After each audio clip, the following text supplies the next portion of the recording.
You ever have one of those nights where everything just feels a little bit off, like the world's out of tune, and somehow you end up being the only one hearing the wrong note? That's how it started for me. That evening at the gas station when sharp enough to cut, parking lot half lit, clerk inside tapping his phone, couldn't care less. I heard him shout, "Ma'am, you can't just stand the redo, you know where you are?" But his voice was muffled, like he'd already given up, and by then I was already moving, sprinting toward the woman he was talking to. She'd been teetering by the trash can, gray dress too thin for Chicago, hair all silver and wild. Then she just said no sound, just a body giving up on standing. I dropped down next to her, heart pounding like it wanted out of my chest. "Ma'am, are you hurt?" No answer. Her hands shook, her breath was thin and uneven, looked right through me with pale blue eyes.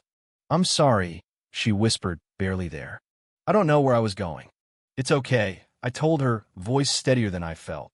"You fell, but I've got you now." The clerk called out again, sounded less annoyed this time, maybe just worried I'd make a scene. I ignored him, focused on her. "Do you know your name?" She blinked, slow, like it took effort. "I think my name is Eleanor." My grip tightened around her shoulders. "Do you know where you live?" She shook her head. "Supposed to call someone, but I can't remember the number." I didn't ask more, just shrugged off my hoodie and wrapped it around her, braced myself under her arm, helped her up slow, careful, as if she might break. We walked in, Eleanor, and the night down cracked sidewalks past flickering street lamps. Nobody paying us any mind, like we were ghosts. At my building, Grandma Louise was watching church on TV, looked up at us and didn't say a word about the strange old lady in my hoodie, just stood, saw the way Eleanor trembled, and said, "I'll put on some tea." That's my grandma for you knows when a question can wait. We sat her at the kitchen table, offered a cushion, asked what kind of tea she liked. "Jasmine, if you have it," Eleanor said, and her lips twitched like she was almost remembering how to smile. She told us a little remembered a garden, roses, someone calling her Ellie, but mostly she was lost, her memories scattered. By midnight, Eleanor had dozed off on our couch, blanket over her knees, hoodie tucked around her. I stood in the hallway, brushing my teeth, and Grandma came up beside me. "You sure about this?" she asked. I nodded. She needed someone to see her. Grandma just looked back at the couch. That's what the world's forgotten how to do. Couldn't sleep. That night Eleanor's presence lingered like an unfinished question. Next morning, couch was empty, no jacket, no blanket, just a rinse cup and a folded napkin with "thank you" in shaky script. Under the napkin, a cream-colored card, Renford House, Northfield. On the back, gold ink, "You saw me." That's more than most. I slipped the card into my backpack, heart thumping. "I'll find you," I whispered, and I meant it. Sat at the kitchen table, card in hand, not telling Grandma yet. Looked up Renford House on my phone, nothing. No website, no social, no zip code justes Northfield. Could have been the moon for all the use it was to a girl with no car. Spent the day at the bakery, working on autopilot. Kept checking my phone like Eleanor might somehow call. Of course, she couldn't. I'd only given her my hoodie and a warm couch. That evening, I stared at the card again, fingers tracing the words. "You saw me." Didn't know what it meant, but I felt it like a small pulse in my chest. Still, doubt crept in. Maybe I just helped some confused woman, and she wandered off. Maybe the card meant nothing. It nagged at me for days, so I finally walked to the library, searched again, typed the whole phrase. Renford House, Northfield, Illinois. Finally found it, buried in a blog estate of a reclusive billionaire, Gerald Renford, now owned by his daughter, Eleanor. She'd run the family trust for decades before vanishing after a string of health battles. Hadn't made a public appearance since 2015. I leaned back in my chair. Not just Eleanor, but that Eleanor. A woman who once controlled billions, now trembling and lost outside a gas station, invisible to everyone except me. At home, Grandma was watering her spider plant. "You skipped breakfast," she said. "Grandma," I started. "Do you remember that woman? The one with the jasmine tea?" She nodded. "I think she used to be rich. Like Forbes rich. And I think she lives in Northfield." Grandma looked at me a long second. What do you want to do, baby? I swallowed. I want to go.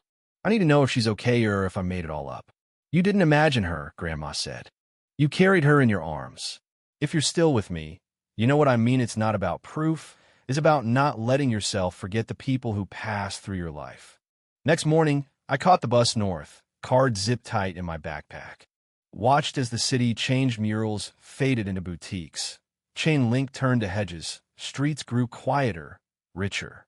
Walked the last few blocks to a tall black gate with Renford House set in stone. Heart in my throat, I stepped forward. The gate creaked open by itself, and a woman in a navy suit greeted me.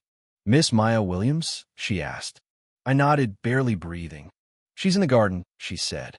She doesn't like walls too much these days. I followed her past fountains, hedges, old oaks there. Under a canopy of white flowers, Eleanor waited, wrapped in a soft shawl, hands folded, face tilted to the sun. You came, she whispered. I did, I said, voice breaking. She patted the bench beside her, and I sat, questions dissolving in the quiet. We sat, the birds chirping overhead, the garden full of old light, and finally I asked, You didn't tell me who you were. She turned, gazed gentle. I didn't remember, or maybe I didn't want to. None of it meant anything when I stood at that curb. My throat tightened. You were lost. No, she corrected quietly. I was invisible. You ever hear something that just undoes you? That was it for me. She pressed a folded envelope in my hands. This is for you, not because you helped me, but because I want to help you build something. Inside was a letter, a full-ride scholarship, housing, books, anywhere I chose. I stared. But I didn't earn this. I didn't prove anything. Eleanor smiled. You didn't have to. That's the point. Her hands trembled, but her voice was steady. You stopped when the world kept going. That's courage people underestimate. We talked about jasmine tea, window plants, the way kindness is the last thing we still control. Before I left, she placed her hand over mine. Promise me, Maya, don't let them turn this into a headline. This isn't about charity or optics. It's about being human, about being seen. I promised. Walking home, I carried the envelope and the words heavier than gold. Days passed, and the stories slipped out. Neighbors talked. A teacher mentioned my name, and soon reporters were calling. The girl who stopped.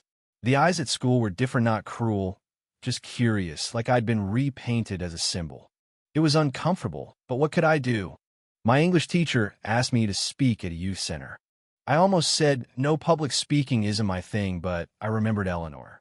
I told the kids. I almost didn't stop. But I thought, what if that was my grandma? What if it was me, years from now? Room went quiet, and someone nodded.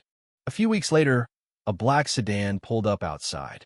Carter Lynn, Legal Affairs, handed me a folder documents finalizing the scholarship, my name in gold print, more zeros than I'd ever seen. Some thanks don't need words, Grandma said. They need living right. But everywhere I went, people wanted the story. Are you the kindest kid? That girl from the news? I miss the quiet, miss being just Maya. One Sunday, I took the bus back to Northfield, found Eleanor in her sunroom, wrapped in cashmere, eyes clearer than I remembered. They're making a fuss about you, she said.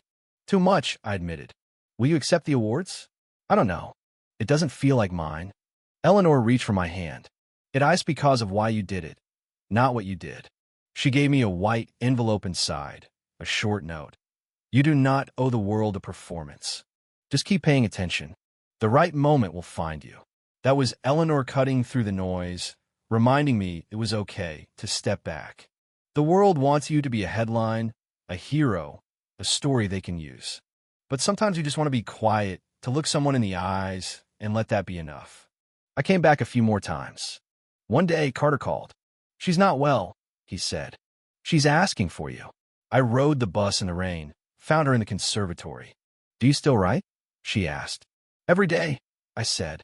Good. The world needs more people who choose words before noise. Her hand in mine, colder than I remembered, but still holding on. When she passed, they sent me an invitation, small, cream card, no fanfare. I wore the gardenia pin she gave me, just over my heart. No one made speeches, just Carter saying, You were the only one she asked for by name. I stood up and told them. She taught me that being seen is more powerful than being known. Afterward, Carter handed me another No Tell Eleanor's last words for me. Just keep paying attention.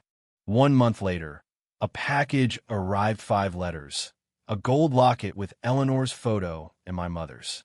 The last letter simply read, "Come home." And I did help turn Renford House into a place for others who needed to be seen. Not a monument, but a garden bench with a plaque, "To the girl who saw me."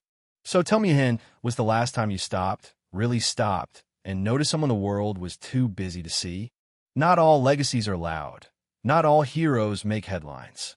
Sometimes it's just a hand, a moment, a garden in the sun. If you've ever felt invisible or made someone else feel seen, share your story below. What does being seen mean to you? Let's talk about it, because that's where change begins.